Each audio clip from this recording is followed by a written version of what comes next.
We're taking a stroll through a one bedroom today. To my left is the kitchen area.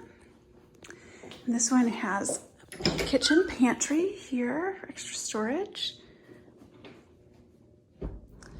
You do have quite a bit of cabinet space in here. And then directly next to your kitchen is an extra living space. You can use this as a dining room or anything you need extra space for. It does have a lot of space in here, and then it also has double closets in here. So if you need storage, this is a lot for a one bedroom.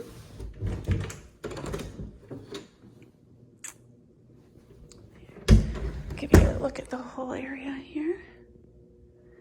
All right, and then we walk down the hallway. So you do have this linen closet here in the hallway.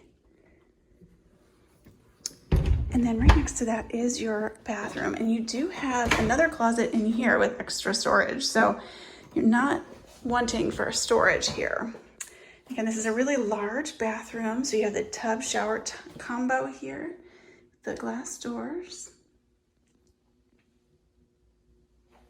All right, and then down the hall from that is the bedroom. Good amount of space in here. And then you have your closet. So it is double doored and it does have shelving. Take a look at this from this angle. All right, and then this one has such a big living space. So not only do you have the living space next to your kitchen, you also have this huge living area in here as well. And this one has great natural light from your patio. And this one is on the first floor, so you have a patio. The upper floors do have a small deck, so you can see some outdoor space there. Give you the angle from here.